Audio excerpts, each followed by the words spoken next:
Babylon का सबसे अमीर आदमी का आज पार्ट 3 है। खाली पर्स के 7 इलाज, जिसका टाइटल है खाली पर्स के 7 इलाज। हम इस अध्याय में खाली पर्स के 7 इलाजों के बारे में पढ़ेंगे और उस पर अमल करेंगे। तो आइए शुरू करते हैं। बेबीलोन बहुत ही प्रसिद्ध और समृद्ध शहर था। इतने युगों के बाद भी यह दुनिया का सबसे समृद्ध शहर के रूप में मशहूर है, जिसका खजाना हमेशा भरा रहता है। परंतु हमेशा से ऐसा नहीं था। बेबीलोन की अमीरी का कारण यह है कि इसके नागरिक बुद्धिमान थे। उन्होंने अमीर बनने का फार्मूला सीख लिया था। जब सम्राट सार्गन अपने शत्रुओं को पराजित करने के बाद बेबीलोन लौट आए तो उन्हें एक गंभीर स्थिति का सामना करना पड़ा। उनके वजीर ने उन्हें बताया, महामहिम ने सिंचाई के लिए बड़ी नहरें और पूजा अर्चना के लिए ऊंचे मंदिर बनवाए हैं, जिस वजह से प्रजाजन कई साल तक समृद्ध रहे। परंतु अब ये काम पूरे हो गए हैं, इसीलिए ज़्यादातर नागरिक अपनी गुजर बसर नहीं कर पा रहे हैं। मजदूर बेरोजगार हैं, व्यापारियों की ग्राहक बहुत कम हो गई हैं, किसानों को फसल नहीं बिक रही है, लोगों के पास सामान खरीदने के लिए पर्याप्त धन ही नहीं है। राजा ने पूछा, हमने नहर और मंदिर बनवाने में इतना सारा धन खर्च किया, आखिर वह धन कहाँ गया? वजीर ने कहा, महाराज, वह धन हमारे शहर के मुट्ठी भर अमीर लोगों के पास चला गया। वह धन हमारे अधिकांश नागरिकों की उंगलियों में से उसी तरह फिसल गया जिस तरह बकरी का दूध छलनी में फिसल जाता है। चूँकि अब धन की नदियाँ बहना बंद हो गई हैं, इसीलिए ज़्यादातर लोगों की आमदनी भी खत्म हो गई है। सम्राट कुछ समय सोचते रहे, फिर उन्होंने बोला, इतना सारा धन मुट्ठी भर लोगों के पास कैसे चला गया? वजीर ने जवाब दिया, क्योंकि वे इसका तरीका जानते थे। हम सफल लोगों की इस कारण निंदा नहीं करते क्योंकि वे सफल होने का तरीका जानते हैं। इसके अलावा यह भी उचित नहीं होगा कि वैध रूप से धन कमाने और जबरदस्ती छीनकर कम योग्य व्यक्तियों में बांट दिया जाए। सम्राट ने पूछा, यह सब लोग क्यों नहीं सीखते? धन इकट्ठा कैसे किया जाए ताकि मेरे शहर का हर आदमी अमीर बन जाए? क्या यह संभव नहीं? बिल्कुल संभव है महाराज, परंतु उन्हें सिखाएगा कौन?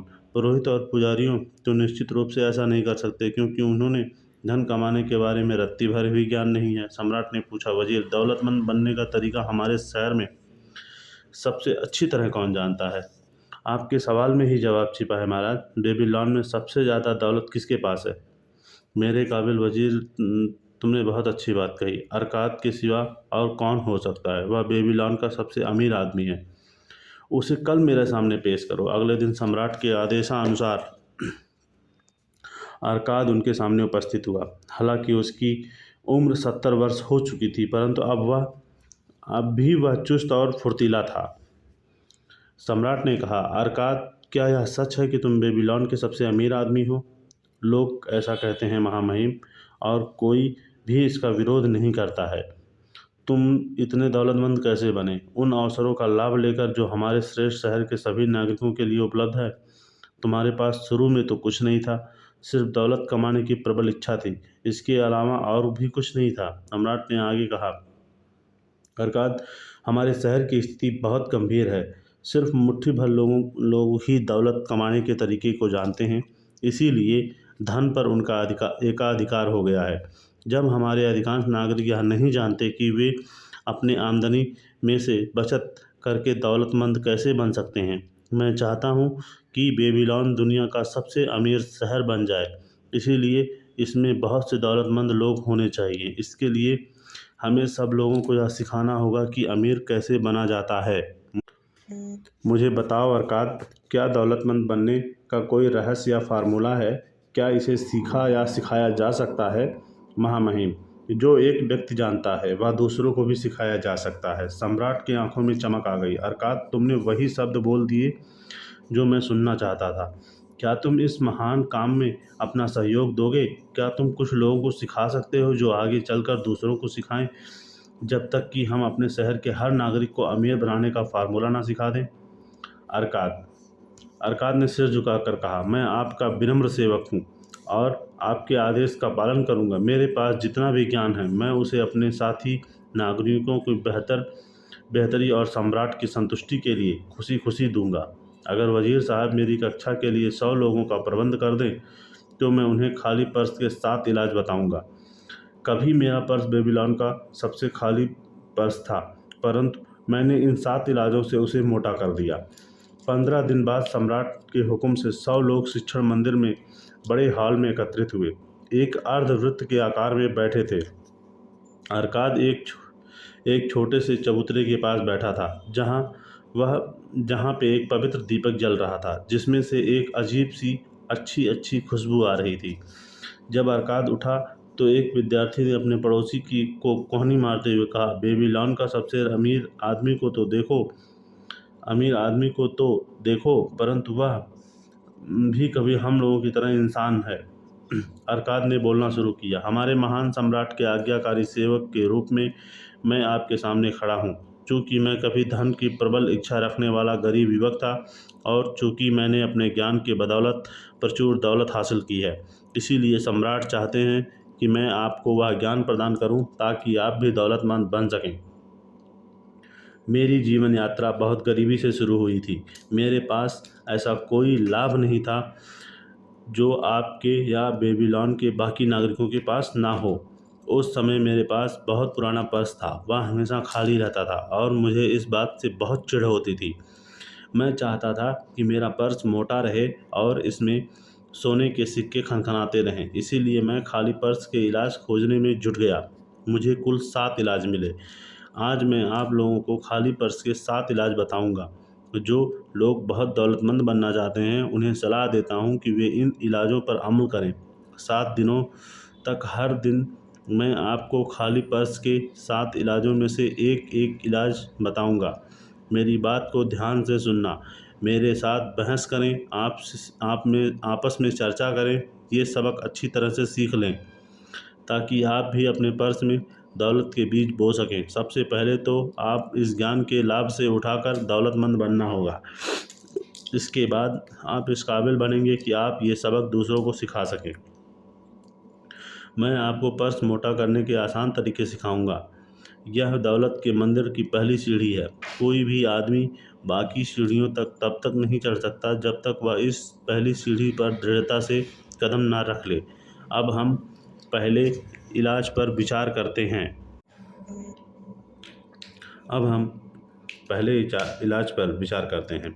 पहला इलाज, अपने पर्स को मोटा करना शुरू करें। अरकाद ने दूसरी पंक्ति में बैठे एक विचार गमन व्यक्ति से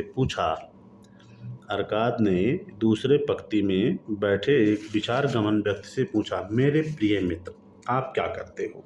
उस आदमी ने जवाब दिया, मैं एक नकलन वीस हूँ और मृदा पात्रों पर रिकॉर्ड लिखता हूँ।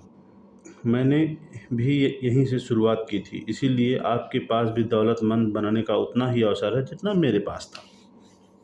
फिर अरकाद ने पीछे की तरफ बैठे एक लाल चेहरे वाले आदमी से पूछा कि आप अपनी आजीविका कैसे कमाते हैं? उस आदमी ने जवाब दिया, मैं मांस बेचता हूँ। मैं किसानों से बकरियां खरीदकर उन्हें ज़िबह करता हूँ और फिर उनका मांस गृहिणियों को तथा उनके खाल जूते बनाने वालों को बेचता हूँ। चूँकि आप मेहनत करके कमाते हैं, इसीलिए आपके पास भी सफल होने का उतने ही अवसर हैं जितना मेरे पास था। इस पर अरकाद ने यह पता लगाया कि हर आदमी कौन सा काम कर अपनी आजीविका कमाता है। सब लोगों के पास सवाल पूछने के बाद उसने कहा, अब मेरे विद्यार्थियों, आप देख सकते हो कि कैसे ऐसे बहुत से काम और श्रम होते हैं जिन्हें से इंसान धन कमा सकता है। कमाई का तरीका धन की नदी की तरह है। आप काम करने वाले अपनी मेहनत से उस नदी का रुख अपने पर्स की तरफ मोड़ लेता है। इसीलिए आपके पर्स में अपनी योग्यता के अनुसार धन की छोटी या बड़ी धारा बहती रहती है। क्या यह सच नहीं है? सब लोगों ने कहा कि यह सच है। अरकाद ने कहा, अगर आप दौलतमंद बनना चाहते हैं तो क्या यह समझदारी पूर्ण नहीं है कि आप दौलत के उस स्रोत का उपयोग करना शुरू करें जिसे आपने पहले से स्थापित कर रखा है? इस पर भी वे सहमत हो गए। फिर अरकाद अंडों के एक गरीब व्यापारी की ओर मुड़ा। अरकाद ने उनसे पूछा कि अगर आप किसी डलिया में हर सुबह 10 अंडे रखें और हर शाम उसमें से 9 अंडे निकाल लें, कुछ समय बाद क्या होगा? कुछ समय बाद डलिया पूरी भर जाएगी, क्योंकि मैं हर दिन उसमें जितने अंडे डालता हूँ उस उसमें एक अंडा कम निकालता हूँ। अरकाद मुस्कुराते हुए कक्षा की ओर मुड़ा। क्या आप में से किसी का पर्स खाली है? वे लोग पहले ही खिसिया कर हंसे, फिर उन्होंने मजाक में अपने खाली पर्स लहराकर अरकाद को दिखाए। अरकाद बोला, ठीक है, अब मैं आपको खाली पर्स पर पहला इलाज बताता हूँ। आप वही करें जिसे सुझाव मैंने अंडे के व्यापारी को दिया है। अपने पर्स में डाले गए 10 सिक्कों में से सिर्फ 9 सिक्के बाहर निकालें। जब आप अपनी सिर्फ 90% आमदनी ही खर्च करेंगे तो जल्द ही आपका पर्स मोटा होने लगेगा। पर्स भारी होने से आपको अच्छा लगेगा और आपके कलेजे को ठंडक पहुंचेगी। यह सबक बहुत साधारण लगता है, परंतु साधारण होने के कारण मेरी कही बात को हल्केपन से मत लेना। सत्य हमेशा असाधारण होता है। मैं आपको बहुत बात बताऊंगा कि मैंने दौलत कैसे इकट्ठी की। मैंने भी इसी तरह से शुरुआत की थी। पहले मेरा पर्स भी हमेशा खाली रहता था और मैं इन्हें कोसा करता था, क्योंकि इसमें मेरी इच्छाओं को संतुष्ट करने के लिए धन नहीं रहता था। लेकिन जब मैंने अपने पर्स के 10 सिक्के डालकर सिर्फ 9 सिक्के निकालना शुरू किया तो यह भारी होने लगा। इस उपाय पर चलने से आपका पर्स भी भारी हो जाएगा। अब मैं आपको विचित्र सत्य बताता हूँ, जिसका कारण मैं नहीं जानता हूँ। जब मैंने खर्च के लिए सिर्फ 90% आमदनी रखी, तब भी मेरा खर्च उतनी ही अच्छी तरह से चलता रहा। मैं पहले जितनी कड़की में रहता था उतनी कड़की में रहा। इसके अलावा कुछ समय बाद धन मेरे पास पहले से ज़्यादा आसानी से आने लगा। निश्चित रूप से यह देवताओं का नियम है कि जो व्यक्ति अपनी आमदनी का एक निश्चित हिस्सा बचाकर उसे खर्च नहीं करता है, उसके पास धन ज़्यादा आसानी से आता है। इसी तरह यह भी सही है कि धन खाली पर्स वाले पर मेहरबान नहीं होता है। आप किस चीज़ को पाने के ज़्यादा इच्छुक हैं? क्या आपके लिए रोज़मर्रा के तात्कालिक इच्छाओं की संतुष्टि पर ज़्यादा महत्वपूर्ण है? वस्त्र, आभूषण, सजावट की चीज़ें, बेहतरीन व्यंजन, ये चीज़ें जल्द ही चली जाती हैं और भुला दी जाती हैं। फिर भी आपके लिए दूरगामी इच्छाएं ज़्यादा महत्वपूर्ण हैं। विशाल जायदाद, स्वर्ण, भूमि, मवेशी, व्यापार, आमदनी देने वाले निवेश। अगर आप अपने पर्स में से जो सिक्के निकालते हैं उनसे आपकी तात्कालिक इच्छाएं पूरी होती हैं, आप अपने पर्स में जो सिक्के बचाते हैं उनसे आपकी दूरगामी इच्छाएं पूरी होती हैं। मेरे विद्यार्थी, यह पर्स खाली का पहला इलाज था जिसे मैंने खोजा था। मैं पर्स के 10 सिक्के डालता था और उनमें से सिर्फ 9 सिक्के खर्च करता था। अगर आप लोग के पास आपस में चर्चा करें और अगर किसी को इसमें कोई गड़बड़ नज़र आए तो वह कल मुझे बता दें। धन्यवाद। दूसरा इलाज, खर्च को नियंत्रित कैसे करें या खर्च को नियंत्रित करें। अरकाद ने दूसरे दिन अपने विद्यार्थियों को संबोधित करते हुए कहा, आप में कुछ लोगों ने मुझसे यह पूछा है कि जब अपनी पूरी आमदनी में अपना खर्च नहीं चल पाता है तो वह अपने पर्स में डाले गए 10 सिक्कों में से एक सिक्का कैसे बचा सकता है।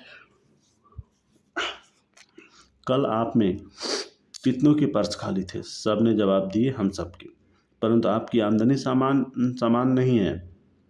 कुछ लोग दूसरों से ज़्यादा कमाते हैं, कुछ लोगों का परिवार ज़्यादा बड़ा है, इसीलिए उनका पालन पोषण करने में ज़्यादा खर्च करते हैं। परंतु आमदनी या खर्च अलग अलग होने के बावजूद आपके पर्स एक जैसे यानी खाली थे। अब मैं आपको इंसानों के बारे में एक असामान्य सच्चाई बताऊंगा। यह सच्चाई यह है कि हमारे आवश्यक खर्च हमेशा हमारे आमदनी के अनुपात से बढ़ते रहेंगे जब तक कि हम इन्हें रोकने की कोशिश ना करें। आवश्यक खर्च और अपनी इच्छाओं के बीच के फ़र्क को नज़रअंदाज ना करें। आपकी आमदनी से आपकी जितनी इच्छाएं संतुष्ट हो सकती हैं, आपकी और आपके परिवार की इच्छाएं उससे कहीं ज़्यादा होती हैं। उन इच्छाओं की संतुष्टि के लिए आमदनी कम पड़ जाती है और बहुत सी इच्छाएं ऐसी रह जाती हैं जो संतुष्ट नहीं हो पाती हैं। सभी लोगों के पास ज़्यादा इच्छाएं होती हैं जितनी वे संतुष्ट कर सकते हैं। आप सोचते होंगे कि मैं अपनी दौलत के कारण अपनी हर इच्छा पूरी कर सकता हूँ। यह सही नहीं है। मेरे समय की सीमा है। शक्ति की सीमा है। मैं जितनी यात्रा कर सकता हूँ उसकी दूरी की सीमा है। मैं जो खा सकता हूँ उसकी सीमा है। मैं जितने उत्साह से आनंद ले सकता हूँ उसकी भी सीमा है। किसान खेत में जहाँ भी खाली जगह छोड़ता है वहाँ पर खरपतवार उगाती हैं। उसी तरह जहाँ इच्छाओं के संतुष्ट होने की संभावना होती है वहाँ इंसान के मन में इच्छाएं पैदा हो जाती हैं। इच्छाएं असीमित होती हैं, परंतु जिन इच्छाओं को आप पूरा कर सकते हैं वे सीमित होती हैं। अपनी जीवन शैली और खर्च की आदतों के बारे में अच्छी तरह सोचें। ऐसा करने से आप कुछ ऐसे खर्च ज़रूर मिलेंगे जिन्हें कम या ख़त्म किया जा सकता है। यह लक्ष्य बना लें कि आप जो भी सिक्का खर्च करेंगे उसके बदले में आपको 100% संतुष्टि मिले। इसीलिए आप जिन चीज़ों के लिए खर्च करना चाहते हैं उन्हें लिख लें। सिर्फ़ आवश्यक चीज़ें ही चुनें। इसके अलावा सिर्फ़ उन्हीं चीज़ों को चुनें जो आपके 90% आमदनी में संभव हो। बाकी सब चीज़ों को हटा दें और उन्हें अपनी असीमित इच्छाओं का हिस्सा मान लें। जो संतुष्ट नहीं होगी उनका अफ़सोस ना करें। फिर अपने आवश्यक खर्च का बजट बना लें। उसे 10वें सिक्के को ना छुएँ। उस 10वें हिस्से को ना छुएँ जो आपका पर्स मोटा कर रहा है। इसे अपनी प्रबल इच्छा बना लें, जो संतुष्ट हो रही हैं। अपने बजट पर मेहनत करते रहिए, इसमें फेरबदल करते रहिए। अपने पर्स को मोटा बनाए रखने की दिशा में बजट को अपना पहला सलाहकार बनाएँ। इस पर लाल और सुनहरे वस्त्र वाले एक आदमी ने खड़े होकर कहा, मैं एक स्वतंत्र व्यक्ति हूँ। मैं मानता हूँ कि मुझे ज़िंदगी में अच्छी चीज़ों का आनंद लेने का हक है। इसीलिए मैं बजट की गुलामी का विरोध करता हूँ, जो यह तय करता है कि मैं कितने खर्च कर सकता हूँ और किन चीज़ों के लिए कर सकता हूँ। मैं महसूस करता हूँ कि इससे मेरी ज़िंदगी का आनंद कम हो जाएगा और मैं बोझ उठाने वाले खच्चर की तरह बन जाऊँगा। इस पर अरकात का जवाब, मेरे मित्र, आपका बजट कौन बनाएगा? उस आदमी ने कहा, मैं खुद। मान लें कोई खच्चर अपना बोझ का बजट बनाए तो वह इसमें क्या शामिल करेगा? वह इसमें रत्न, कालीन और सोने भरी सीढ़ियाँ शामिल करेगा? बिल्कुल नहीं। वह इन कीमती चीज़ों को अपने बोझ में शामिल करेगा। इसके बजाय वह उस बोझ में घास, अनाज, रेगिस्तान के लिए पानी और मशक रखेगा। बजट का उद्देश्य यह है कि आपका पर्स मोटा बने। बजट आपकी आवश्यकताओं को संतुष्ट करने में आपकी मदद करता है। आवश्यकताओं के अलावा यह आपकी कुछ इच्छाओं को पूरा करने में भी आपकी मदद करता है। बजट द्वारा आप साधारण इच्छाओं से अपनी सबसे प्रबल इच्छाओं की रक्षा करते हैं ताकि वे पूरी हो सकें। आपका बजट अंधेरी गुफा में चमकती मशाल की तरह है।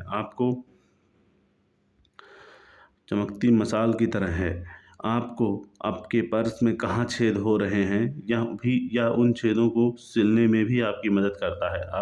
बजट आपके खर्च को इस तरह नियंत्रित करता है ताकि आप सिर्फ निश्चित और संतुष्टिदायक उद्देश्यों के लिए ही खर्च कर सकें। खाली पर्स का दूसरा इलाज, अपने खर्च का बजट बना लें ताकि आपके पास अपनी आवश्यकताओं को पूरा करने के लिए पैसा रहे और आप 90% आमदनी में ही अपनी बाकी महत्वपूर्ण इच्छाओं का आनंद ले सकें तथा उन्हें संतुष्ट कर सकें। तीसरा इलाज, अपने धन को कई गुना बढ़ाएं। अरकाद ने तीसरे दिन अपनी कक्षा को संबोधित करते हुए कहा, अब आप देखेंगे कि आपका पर्स खाली खाली खाली पर्स मोटा होता जा रहा है और ऐसा ज़रूर होगा क्योंकि आप खुद को अनुशासित कर चुके हैं। अब आप अपनी आमदनी का 10वां हिस्सा बचाने लगे हैं। आपने अपने खर्चे को नियंत्रित कर लिया है ताकि वह बढ़ते हुए खजाने की रक्षा कर सकें। इसके बाद हम इस बात पर विचार करेंगे कि अपनी बचत से कैसे मेहनत करवा सकते हैं, इसे कैसे बढ़ा सकते हैं। पर्स में रखा धन अच्छा लगता है, यह कंजूस आदमी को संतोष देता है, परंतु यह आमदनी को बढ़ाता नहीं है। अपनी आमदनी में से धन बचाना तो सिर्फ शुरुआत है। उस बचत से जो आमदनी होगी उसी को हम दौलतमंद कहेंगे। हम अपने धन या बचत से मेहनत कैसे करवा सकते हैं। निवेश करके मेरा पहला निवेश दुर्भाग्यपूर्ण था और उसमें मेरी सारी बचत डूब गई। वह कहानी मैं आपको बाद में बताऊंगा। मैंने अपना पहला लाभकारी निवेश तब किया जब मैंने ढाल बनाने वाले अग्गर को कर्ज दिया। अब वह ढाल बनाने के लिए हर साल समुद्र पार से बहुत सारा कांसा खरीदता। चूँकि इतना कांसा खरीदने के लिए उसके पास पर्याप्त पूंजी नहीं रहती थी, इसीलिए वह लोगों से उधार लेता था जिनके पास अतिरिक्त धन होता था। अगर एक सम्मानित और भरोसेमंद व्यक्ति था, जब उसकी ढाल बिक जाती तो वह अपना कर्ज तो चुकाता ही था, उस पर उदारता से ब्याज भी देता था। उसे दोबारा कर्ज देते समय मैं उसके चुकाए हुए ब्याज को भी कर्ज में जोड़ देता था। इस तरह न सिर्फ मेरी पूंजी बढ़ती थी बल्कि मेरी आमदनी भी बढ़ जाती थी। जब मेरी पूंजी सूद समेत मेरे पर्स में लौट आती थी तो मुझे बहुत संतुष्टि मिलती थी। मेरे विद्यार्थियों, मैं आपको बता दूं, दौलत पर्स में खनखना रहे सिक्कों से नहीं बनती। दौलत तो निवेश से प्राप्त आमदनी से बनती है। दौलत का अर्थ धन की वह धारा है जो लगातार पर्स में बह कर आती है और उसे हमेशा मोटी करती रहती है। हर इंसान तो यही चाहता है। आप में से हर एक की भी यही इच्छा तो है कि आपके पर्स में आमदनी लगातार आते रहे, भले ही आप मेहनत करें या कहीं सैर सपाटे पर चले जाएं। मेरी आमदनी बहुत ज़्यादा है, इतनी ज़्यादा है कि मुझे अमीर आदमी कहा जाता है। मैंने जो कर्ज दिया था वह लाभकारी निवेश के क्षेत्र में पहला प्रशिक्षण था। मेरे इस अनुभव से मुझे जो ज्ञान हासिल हुआ वह मेरे बहुत काम आया। मेरी जमा पूंजी बढ़ने पर मैंने दूसरों को भी कर्ज दिया और लगातार निवेश करता रहा। पहले तो कुछ जगहों से और बाद में बहुत सी जगहों से मेरे पर्स में धन की सुनहरी धाराएं बहकर आने लगी, जिनका मैं अपनी सूझबूझ से मनचाहा प्रयोग कर सकता था। इसीलिए मैंने छोटी सी आमदनी से मैंने सुनहरे सेवकों की सेना तैयार की, जिनसे हर सिक्का या सैनिक मेरे लिए काम करता था और धन कमाता था। उन्हीं की तरह उनकी संतानें भी मेरे लिए काम करती थी और फिर उनकी संतानें, जब तक कि उनकी संयुक्त प्रयासों से मुझे काफ़ी आमदनी नहीं होने लगी। जब आमदनी अच्छी हो गई तो धन तेज़ी से बढ़ता है, जैसा आप इस उदाहरण में देखेंगे। एक किसान ने अपने पहले पुत्र के जन्म के समय एक साहूकार के पास चांदी के 10 सिक्के ब्याज पर जमा करा दिए। उसने साहूकार से कहा, जब उसका पुत्र 20 साल का हो जाएगा तो वह मूलधन सूद सहित लौटा देगा। साहूकार हर 4 साल में 25% ब्याज देने के लिए तैयार हो गया। किसान अपने पुत्र के लिए वह अलग धन रख रहा था, इसीलिए उसने साहूकार से कहा कि वह ब्याज को भी मूलधन में जोड़ता रहे। जब वह लड़का 20 साल का हुआ तो किसान एक बार फिर साहूकार के पास गया और अपनी जमा की गई राशि के बारे में पूछताछ की। साहूकार ने चूंकि इस रकम की चक्रवृद्धि ब्याज से बढ़ रही थी, इसीलिए उसने चांदी के जो 10 सिक्के जमा किए थे अब ये बढ़कर 30.5 सिक्के हो गए। यह सुनकर किसान बहुत खुश हुआ। चूंकि उसके पुत्र को अभी धन की जरूरत नहीं थी, इसीलिए वह धन साहूकार के पास ही जमा रहने दिया। जब पुत्र 50 साल का हुआ, इस दौरान उसके पिता इस दुनिया से जा चुके थे, तो साहूकार ने हिसाब चुकता करते हुए पुत्र को चांदी के 175 सिक्के दिए। इस तरह 50 साल में यह निवेश चक्रवृद्धि ब्याज के कारण लगभग 17 गुना बढ़ चुका था। खाली पर्स का तीसरा इलाज यह है कि हर सिक्के से मेहनत करवाते रहें जब तक कि यह और सिक्के पैदा ना करे। ठीक उसी तरह जिस तरह मवेशी करते हैं। यह सुनिश्चित करें कि हर सिक्के के निवेश आपको आमदनी देता है और धन की धारा लगातार आपके पर्स में बहकर आती है। खाली पर्स के इलाज में अब चौथा इलाज, अपनी पूंजी की रक्षा कैसे करें। अर्कात ने चौथे दिन अपनी कक्षा में कहा, दुर्भाग्य को चमकता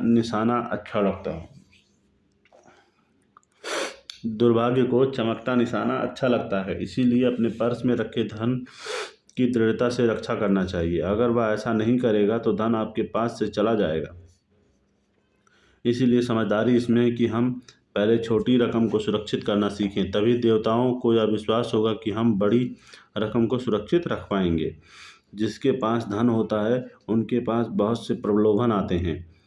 उसे कई ऐसे अवसर ललचाते हैं जब उसे लगता है कि वह बहुत अच्छी योजनाओं में निवेश करके बहुत लाभ कमा सकता है। अक्सर उसके मित्र और रिश्तेदार ऐसे निवेशों में उत्साह से प्रवेश प्रवेश करते हैं और उसे भी ऐसा ही करने के लिए प्रेरित करते हैं। निवेश का पहला दमदार सिद्धांत, आपके मूलधन की सुरक्षा। अगर मूलधन के चले जाने का खतरा हो तो क्या ज़्यादा कमाई के लालच में पड़ना समझदारी है? मुझे इसमें ज़रा सा भी समझदारी नज़र नहीं आती है। अगर आप इतना बड़ा जोखिम उठाते हैं तो इसकी सज़ा यह होगी कि शायद आप अपना मूलधन भी गंवा दें। अपनी जमा पूंजी का निवेश करने से पहले सावधानी से जांच पड़ताल करें। पहले पूरी तरह आश्वस्त हो जाएं कि आपकी पूंजी सुरक्षित लौट आएगी। फटाफट अमीर बनने हवाई इच्छाओं में गलत दिशा में ना चले जाएं। किसी व्यक्ति को कर्ज देने से पहले यह यकीन कर लेना चाहिए कि उसे कर्ज चुकाने में सामर्थ्य है, और यह भी देख लें कि कर्ज चुकाने के बारे में उसकी प्रतिष्ठा कैसी है, ताकि कहीं अनजाने में उसे अपनी मेहनत की कमाई तोहफे में ना दे रहे हों। किसी भी क्षेत्र में निवेश करने से पहले अपने मूलधन पर मंडराने वाले खतरों के बारे में जान लें। पहला मेरा पहला निवेश दुर्भाग्यपूर्ण और दुखद था। 1 साल तक मैंने मेहनत से जो पैसा बचाया था उसे मैंने अजमल नामक ईंट बनाने वाले को दे दिया था, जो दूर देश की यात्रा पर जा रहा था। वह इस बात के लिए तैयार हो गया कि वह टायर टायर से मेरे लिए फिनीशियन के दुर्लभ रत्न खरीद कर लाएगा। हमारी योजना यह थी कि हम उन रत्नों को ज़्यादा दामों में बेचकर मुनाफे को आपस में बांट लेंगे। फिनीशियन बदमाश थे और उन्होंने अजमल के रत्नों के बजाय कांच के टुकड़े पकड़ा दिए। मेरी पूरी जमा पूंजी चली गई। आज मेरे पास इतना ज्ञान आ चुका है कि मैं तत्काल समझ लूँगा कि रत्न खरीदने के लिए ईंट वाले पर भरोसा करना मूर्खता है। मैं अपने अनुभवों की साझेदारी से आपको यह सलाह देना चाहता हूँ कि अति आत्मविश्वासी में आकर अपनी पूंजी को ऐसी जगह पर निवेश ना करें जहां उसके डूबने का खतरा हो। बेहतर यह है कि आप धन के प्रबंधन में अनुभवी लोगों की समझदारी सलाह लें। इस तरह की सलाह मांगने पर मुफ्त मिल जाती है। हो सकता है कि यह सलाह उतनी ही मूल्यवान साबित हो जितनी रकम पर आप निवेश करने जा रहे हो। सच तो यह है कि अगर सलाह आपकी पूंजी को डूबने से बचाती है तो यह आपकी पूंजी को जितना मूल्यवान होती है अच्छा है। यह खाली पर्स का चौथा इलाज है। यह इलाज बहुत महत्वपूर्ण है क्योंकि पर्स के भर जाने पर उसे खाली होने से बचाता है। अपनी जमा पूंजी को नुकसान से बचाएं। सिर्फ वहीं निवेश करें जहां आपका मूलधन सुरक्षित रहे, जहां आप चाहें इसे दोबारा वापस पा सकें, और जहां आपको उचित ब्याज लगातार मिलता रहे। बुद्धिमान लोगों से सलाह लें। धन के लाभकारी प्रबंधन में अनुभवी लोगों से सलाह लें। असुरक्षित निवेशों से अपने धन की बुद्धिमत्तापूर्वक रक्षा करें। खाली पर्स का पांचवा इलाज, अपने घर को लाभकारी निवेश बनाएं। अरकाद ने अपनी कक्षा को 5वीं सबक सिखाते हुए कहा, इंसान अपनी कमाई का 10वां हिस्सा इसलिए अलग रखता है ताकि वह भविष्य में जीवन का आनंद ले सके। बहरहाल, अगर वह अपनी आमदनी के बचे हुए 9 हिस्से में से भी कुछ बचा सके तो उसका लाभकारी निवेश हो सके तो उसका खजाना ज़्यादा तेज़ी से बढ़ेगा।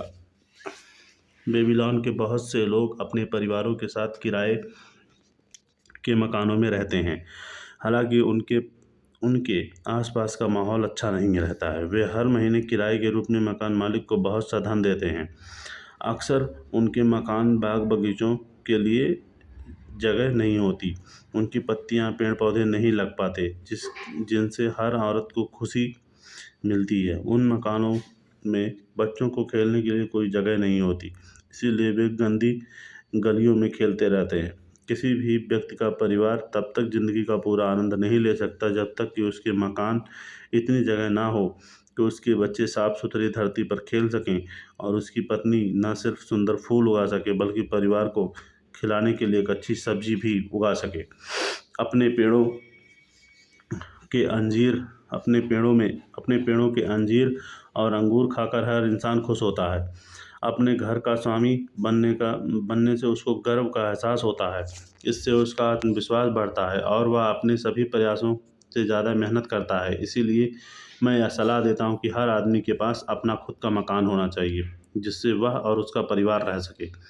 अपने घर का मालिक बनना कोई खास मुश्किल काम नहीं है। जिस व्यक्ति की इच्छा शक्ति होती है वह ऐसा कर सकता है। हमारे महान सम्राट ने बेबीलोन की दीवारों पर इतना दूर तक फैला लिया है कि इसके भीतर बहुत सी खाली ज़मीन पड़ी है, जिसमें बहुत अच्छी कीमत पर ख़रीदा जा सकता है। मेरे विद्यार्थियों, मैं आप लोगों से भी यह कहता हूँ कि साहूकार खुशी खुशी उन लोगों को उधार दे देते हैं जो अपने परिवार के लिए ज़मीन और मकान खरीदना चाहते हैं।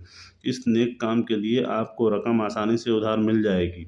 आप ईंट बनाने वाले और मकान बनाने वाले को पैसे देने के लिए उधार ले सकते हैं, बशर्ते आप अपनी तरफ से थोड़ी जमा पूंजी लगाएं और यह विश्वास दिला सकें कि आपका कर्ज चुका सकते हैं। तब आपको सच्ची खुशी का एहसास होगा, क्योंकि आप एक बहुमूल्य जायदाद के स्वामी बन जाएंगे और उस पर आपका इकलौता खर्च यह होगा कि आपको सम्राट को टैक्स देना होगा। इसके अलावा आपकी पत्नी आपके कपड़े धोने के लिए ज़्यादा बार नदी तक नहीं जाएगी, ताकि हर बार लौटते समय वह पौधों में डालने के लिए मशक पानी ला सके। इस तरह गृह स्वामी बनने के लिए व्यक्ति को बहुत से लाभ होते हैं। इससे उसका खर्च भी बहुत कम हो जाता है। इसीलिए उसकी आमदनी का अधिक हिस्सा उसकी इच्छाओं की संतुष्टि तथा आनंद के लिए उपलब्ध होता है। यह खाली पर्स का 5वां इलाज है। अपने घर के मालिक बने। खाली पर्स के 6वां इलाज, भावी आमदनी सुरक्षित करें। भावी आमदनी सुनिश्चित करें। अरकाद ने अपनी कक्षा में 6वें दिन संबोधित करते हुए कहा, हर व्यक्ति को जिंदगी बचपन से बुढ़ापे की तरफ ले जाती है। यही जिंदगी का मार्ग है और इस पर हर एक को चलना पड़ता है, तब तक कि देवता उसे असमय ही अपने पास ना बुला लें। इसीलिए मैं आपसे कहता हूँ कि इंसान को अपने भविष्य या बुढ़ापे के लिए उचित आमदनी की व्यवस्था कर लेनी चाहिए। इसके अलावा उसे इस बात की भी व्यवस्था कर लेना चाहिए कि अगर वह इस दुनिया में ना रहे तो उसके परिवार को सहारा तथा आराम मिलता रहे। आज का सबक आपको सिखाएगा कि बुढ़ापे में आपका पर्स कैसे भरा रह सकता है। धन के नियमों के ज्ञान से जो व्यक्ति धन इकट्ठा कर लेता है उसे अपने भविष्य के बारे में विचार करना चाहिए। कुछ ऐसे निवेशों की योजना बनाना चाहिए जो कई साल तक सुरक्षित रूप से बढ़ते रहें और ज़रूरत के समय काम आए, जिसकी उसने समझदारी से पहले ही कल्पना कर ली थी। इंसान कई तरीकों से अपने भविष्य के लिए धन को सुरक्षित रख सकता है। वह अपने खजाने को किसी गुप्त जगह पर ज़मीन में गाड़ सकता है, परंतु चाहे खजाने को कितनी भी चतुराई से छुपाया गया हो, अंत में चोर उसे लूट कर ले जाएंगे। इस वजह से मैं इस योजना की सलाह नहीं देता हूँ। भविष्य के लिए धन सुरक्षित रखने के उद्देश्य से इंसान घर या ज़मीन खरीदता है। अगर समझदारी से घर या ज़मीन को चुना जाए ताकि भविष्य में उसकी उपयोगिता तथा मूल्य में वृद्धि हो सके, तो ऐसा लाभकारी करना भविष्य में इससे ज़्यादा बेचकर अपने लक्ष्य को हासिल किया जा सकता है। इसके अलावा इंसान नियमित रूप से साहूकार के पास एक छोटी राशि जमा करके अपना धन बढ़ा सकता है। साहूकार द्वारा दिया जाने वाला ब्याज जब मूलधन से जुड़ जाएगा तो धनराशि बहुत बढ़ जाएगी। मैं आसान नाम के मोची को जानता हूँ। कुछ समय पहले उसने मुझे बताया कि 8 साल से हर सप्ताह वह साहूकार के पास चांदी के 2 सिक्के जमा कर रहा था। साहूकार ने उसे हाल ही में उसका हिसाब बताया, जिसे सुनकर वह बहुत खुश हुआ। उसने छोटी छोटी राशि जमा की थी जो हर साल में 25% ब्याज के आम दर से बढ़कर अब चांदी के 1040 सिक्कों में बदल गई है। मैंने खुश होकर उसे आगे भी बचत करने के लिए प्रोत्साहित किया। मैंने अंकों के ज्ञान में उसे बताया कि अगर वह 12 साल तक हर हफ्ते चांदी के 2 सिक्के जमा करता रहेगा तो साहूकार उसे चांदी के 4000 सिक्के देगा और इतनी रकम उसकी पूरी ज़िंदगी के खर्च करने के लिए पर्याप्त होगी। जब नियमित रूप से जमा करने पर छोटी राशि इतने लाभकारी परिणाम देती है तो किसी व्यक्ति के व्यवसाय या निवेश कितना ही समृद्ध हो उसे यह व्यवसाय कर लेना चाहिए कि उसके बुढ़ापे में परिवार की रक्षा के लिए पर्याप्त दौलत हो। मेरी इच्छा होती है कि मैं इसके बारे में और भी कुछ कहूँ। मेरा यह विश्वास है कि किसी दिन समझदारी से सोचने वाले लोग मौत के खिलाफ परिवार को सुरक्षित रखने की योजना बनाएंगे। इस योजना में बहुत से लोग नियमित रूप से छोटी राशि जमा करेंगे। उस जमा राशि की एक अच्छी रकम मृत सदस्य के परिवार को दी जाएगी। मैं चाहता हूँ कि ऐसा हो और मैं ऐसा करने का प्रबल सलाह देता हूँ, परंतु आज यह संभव नहीं है क्योंकि यह काम किसी इंसान या पार्टनरशिप की ज़िंदगी तक सीमित नहीं है। इस तरह की योजना को सम्राट के सिंहासन की तरह स्थिर होना चाहिए। मुझे लगता है किसी दिन इस तरह की योजना बनेगी और यह बहुत से लोगों को वरदान साबित होगी, क्योंकि सिर्फ पहले छोटे भुगतान से ही व्यक्ति के मर जाने पर उसके परिवार को या दौलत की व्यवस्था हो जाएगी।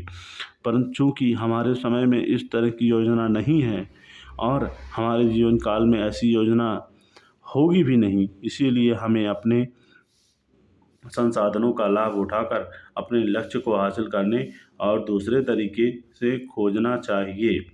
इस वजह से मैं सब लोगों को सुझाव देता हूँ कि वे अच्छी तरह सोचकर समझदारीपूर्ण तरीकों से अपने बुढ़ापे के लिए धन की व्यवस्था करें। जब कोई आदमी कमा नहीं सके या जब परिवार का मुखिया चला जाए तो खाली पर्स बहुत दुख का कारण बन जाता है। तो खाली पर्स का छठवां इलाज यह है कि अपने बुढ़ापे में अपने परिवार की रक्षा के लिए पहले से ही व्यवस्था कर लें।